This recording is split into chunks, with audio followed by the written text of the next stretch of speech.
This episode came from the fact that I was complaining to Alan about how I am resenting a little bit the business and growing the business and pouring into people's lives at what at times feels like the expense of myself. Priorities. 21st century distractions constantly. We've talked about it before. We're going to talk about it again. How do you keep the most important things the most important things?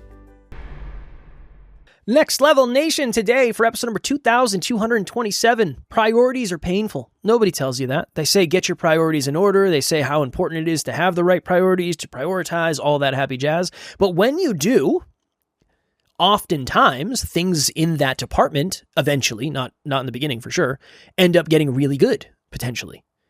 And that makes every other facet of life really, really, really challenging. And I was talking to Alan today and I said, I'd like to do an episode about how I'm a little bit jealous of some people in my life who are like still really focused on their personal development. And I am too, right? I go to the gym almost every day. I read every day. I try to get enough sleep. Like I'm always hydrated. I eat well, but it just doesn't feel like the early days where Alan and I could meditate in the studio together. Yeah. You could just test it out. Like, hey, breath work, this breath work thing, like, let's give it a shot. That just seems so far away. Breathwork was a game changer. Breathwork was a game changer. We had a season. We'll talk about seasons today for sure, but we had a season of breathwork. But the truth of the matter is, the thing that I set out to do at the beginning of the year, the priority that I said I was the most committed to, is growing a ton.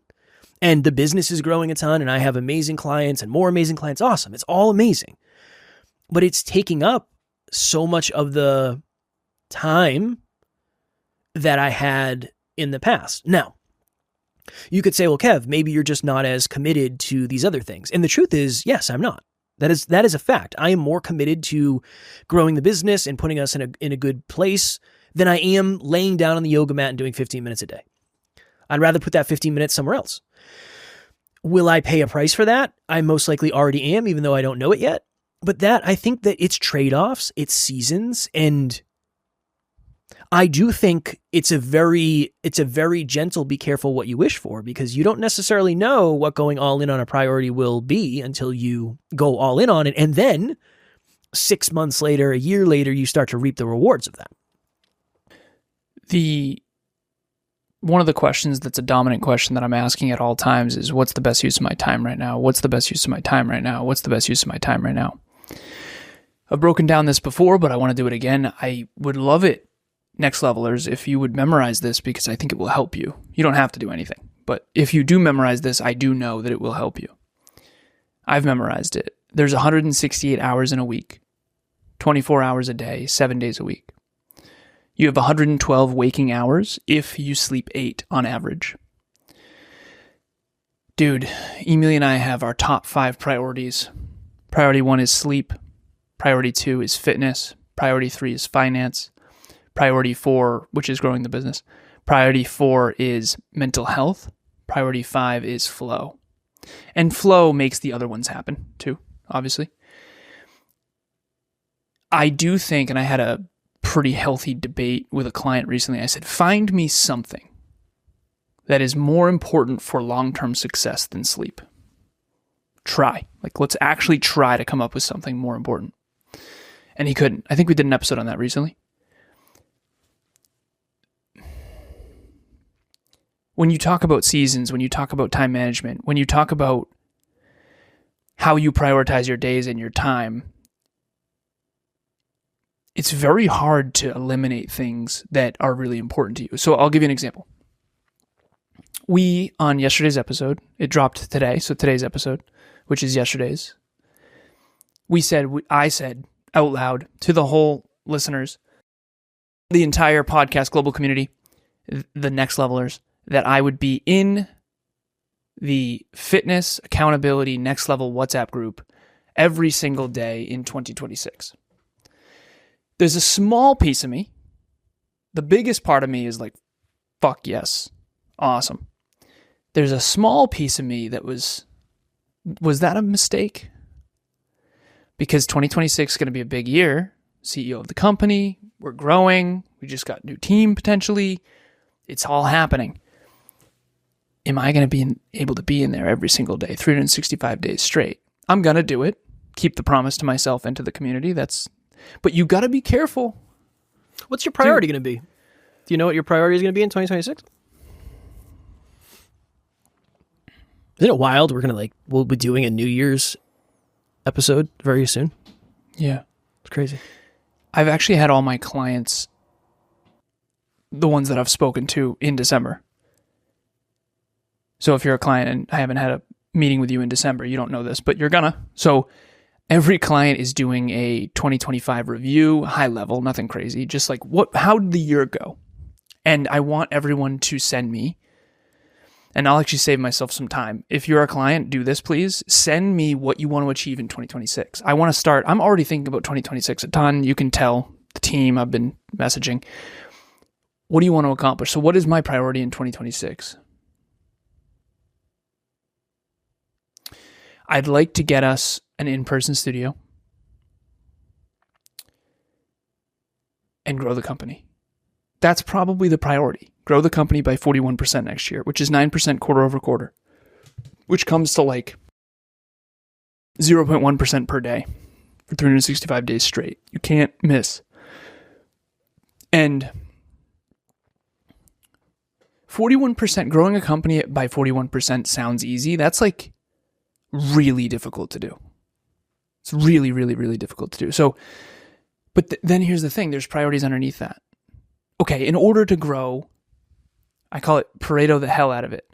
So in order to grow the company by 41%, that means I have to focus on these things.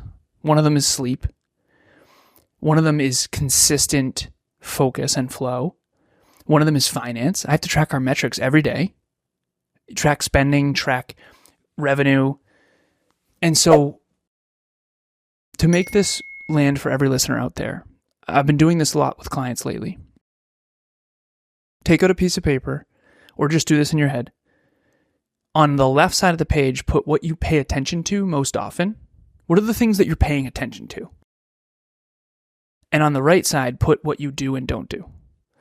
And just do a review of 2025 and just think of like, what were the things I paid attention to? You've been getting a lot of screenshots, so have I, of listeners who had NLU as their top YouTube channel or their top Spotify. Like, that's awesome. And I did my Spotify. Spotify told me, hey, you listen to this type of music, you're this type of person, you listen to these podcasts, YouTube, you watch this kind of content. And I'm just looking back and going, okay, what do I want to get rid of in 2026? And I do think that that's what being an adult is. I think being an adult is being discerning. And I think it sucks, but I think it's really important. This December, I feel very drama free. It's nice. But Emilia and I have been very proactive about sort of focusing our time and effort on what's most important to us. I had a sad moment where we literally don't even have our Christmas tree up yet. Like, dude, that is so out of the ordinary for me. I had a moment where I was like, are we even gonna put it up? You can put the Christmas tree up this year. I need to, because Christmas is my favorite time of the year. It's my absolute favorite. It's not about the gifts. I just like the lights. I'm like, I have something for lights. Look at the studio. I have something for lights. Does Taryn care? It's probably as much as I do. There hasn't been a push to put it up, so no, not really. But I think we were like, I'd be like giving up though. Like, yeah, I want to have a little Christmas spirit. I'm not 70 yet. When I get older, that's different. That's different. But it's very interesting how so many things have changed. Mm-hmm. And it's sad. It makes me sad. Not in a bad way, but in a way.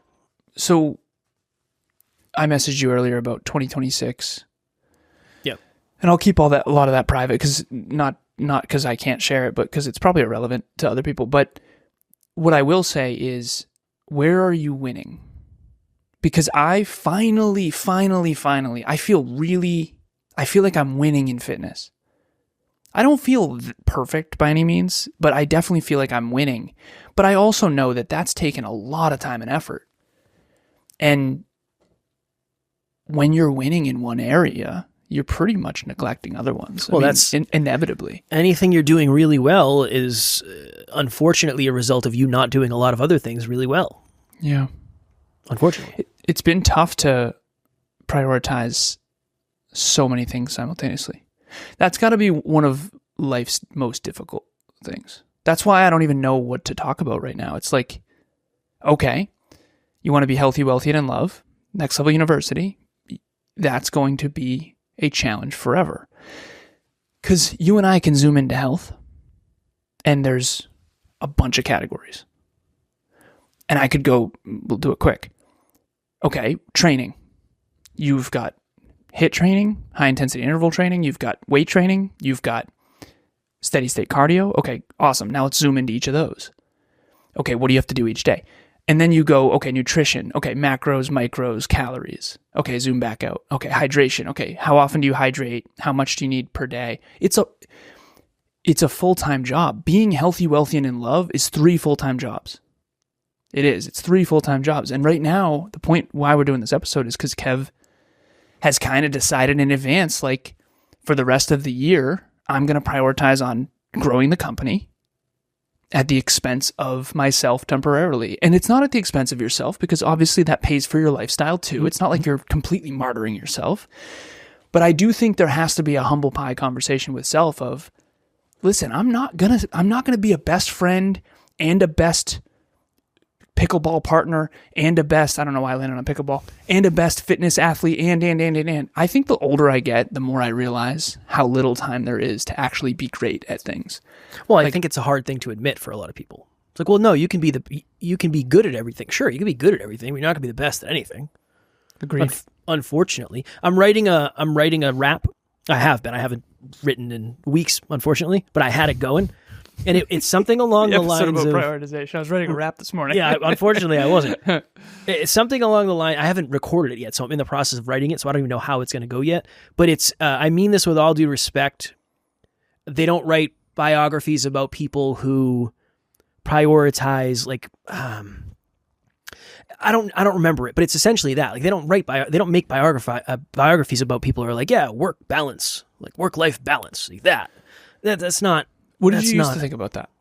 Because it's good to see. You've also been around some people that are dialed in. I thought it was ego. I thought it was like an ego conversation of, well, no, you can't say that. Like there's some people that do. Sure, there is. There is some people that do. That do what? That get biographies written about them and they are concerned with work-life balance. Maybe. Fine. But that is the rarer side of things. For sure. That is the rarer side of things. Okay. Old Kev believed in work-life balance? No, because I've never been really big on that. I traded in so much of my life to try to be successful. But you have been on the end of, you understand why people don't. Okay, I asked you earlier behind the scenes. I said, what does some of those people think of me, the mastermind that you were at? And you said, probably workaholic. Workaholic, I would say. I know that you know that I'm not, because you work as much as I do, apparently. I don't mean that apparently. Kevin and I tracked our time recently. It was like, oh, you are grinding, man. Good for you. I was pleasantly surprised. I was pleasantly surprised. I didn't. Most people don't like what they do.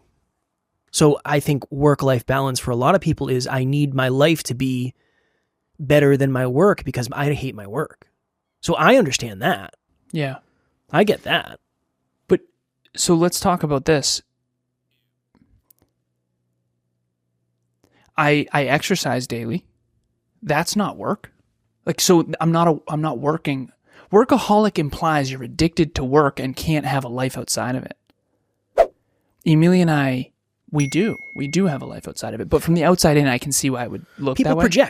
People project. It's like if somebody ran away from their self-awareness and ego and their understanding themselves for 40 years, and it looks like it looks for you, I can understand why people would think that, but you don't know what's going on inside. Well, what's your take on it now? Because I think what looks like workaholism, and again, I'm in a really cool place in my life where I don't know if I really care if people think that. I genuinely feel very comfortable with that. Yeah, for sure. And I do think most people are going to think that, but I also think most people are fairly lazy, so that's fine. But what did you used to think? Because did you believe that you could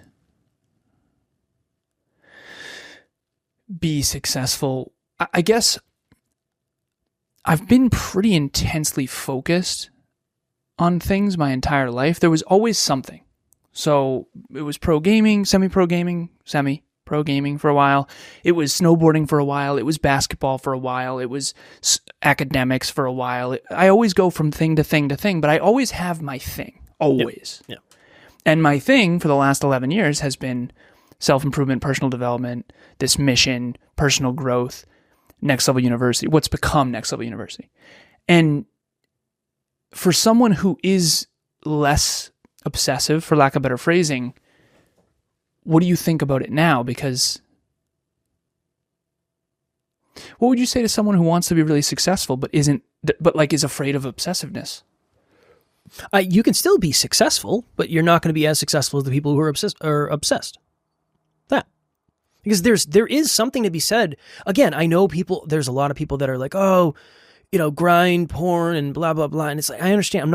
I think if you grind for the wrong reasons, you're setting yourself up for failure. But like, this was my dream. My dream was to be a full-time professional podcaster. That is now my reality. And I have to do all the things necessary to keep this boat afloat. And the boat is heavy. It is heavy. I think that's different. And I said this to Tyron today. I said, I intend on having the most successful podcast production company on the planet. Like, that's the reason I'm doing this. Yeah. Like, that's what I want. I want to be hell yes. I want to see if I can do it. I like the challenge. I like the hell yes. So production team, we got our work cut out for us. But am I going to be able to do that and have balance? No. Honestly, let's have that conversation. We have 4 minutes I know to have that conversation. Well, we can do part 2 on this. This is a success podcast now. We talk personal development, personal growth, self-improvement, and that will always be just who we are. I'm 37. Dude, if I could go back, I would dial in faster. Seriously, I regret wasting time and effort, and I feel like I was more dialed in than the statistical norm by a significant margin. But I do. I think there's very little in life that really matters. Your health matters so much. So much. Without that, everything goes. Why does everyone neglect it? It's fucking crazy to me. But I also did for a time, so I get it.